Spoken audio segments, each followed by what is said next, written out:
Hello दोस्तों, आज की बड़ी अंतर्राष्ट्रीय खबर मध्य एशिया से आ रही है, जहां पाकिस्तान और अफगानिस्तान के बीच सीमा संघर्ष अब खुली जंग का रूप लेता दिख रहा है।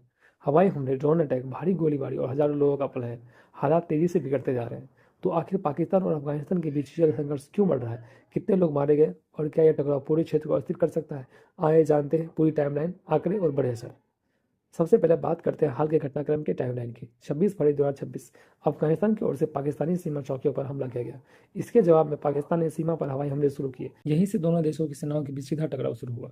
1 से 3 मार्च कुर्रम खारलाची सीमा क्षेत्र में पाकिस्तानी सुरक्षा बलों और तहरीक ए तालिबान पाकिस्तान यानी टीटीपी के बीच भीषण गोलीबारी शुरू हुई।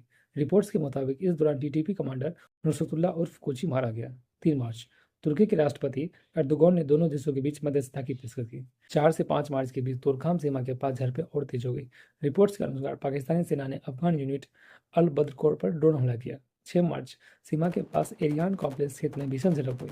कम से कम 6 अफगान सैनिक मारे गए, कई घायल हुए और कई सैनिक पीछे हट गए। कुल मिलाकर हालिया झड़पों में 30 से ज्यादा सैनिकों की मौत की खबर सामने आई है। बड़े आंकड़े। आइए नजर डालते हैं इस संघर्ष के सबसे अहम आंकड़ों पर। संयुक्त राष्ट्र के अनुसार इस संघर्ष के कारण 1,18,000 से ज्यादा लोग विस्थापित हो चुके हैं।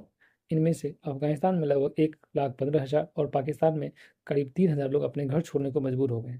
पिछले वर्ष यानी 2025 में पाकिस्तानी हमलों से अफगानिस्तान में 87 लोगों की मौत हुई थी और 518 लोग घायल हुए थे। ताज़ा झड़पों में 30 से अधिक सैनिकों की मौत की रिपोर्ट्स आई है। संघर्ष की असली वजह। दरअसल यह विवाद नया नहीं है। अक्टूबर 2025 में पाकिस्तान ने अफगानिस्तान में एयर स्ट्राइक की थी। तब से दोनों देशों के बीच तनाव लगातार बढ़ रहा है। पाकिस्तान का आरोप है कि अफगानिस्तान की तालिबान सरकार टीटीपी जैसे आतंकी संगठनों को शरण दे रही है।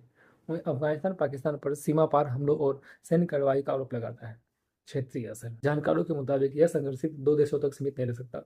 मध्य एशिया में सुरक्षा संकट बढ़ सकता है। सीमा व्यापार और आर्थिक गतिविधियां प्रभावित हो सकती है और क्षेत्र में नई भू राजनीतिक अस्थिरता पैदा हो सकती है। संयुक्त राष्ट्र के मानवाधिकार प्रमुख वोल्कर टर्क ने दोनों देशों में संयम बरतने और बातचीत करने की अपील की है, लेकिन फिलहाल पाकिस्तान ने साफ कहा है कि जब तक काबुल आतंकी समूह के खिलाफ कार्रवाई नहीं करता तब तक बातचीत संभव नहीं है। तो कुल मिलाकर पाकिस्तान और अफगानिस्तान के बीच यह संघर्ष अब सिर्फ सीमा विवाद नहीं बल्कि एक बड़ा सुरक्षा संकट बनता जा रहा है। अगर हालात नहीं सुधरे तो इसका असर पूरे मध्य एशिया की अस्थिरता पर पड़ सकता है। धन्यवाद।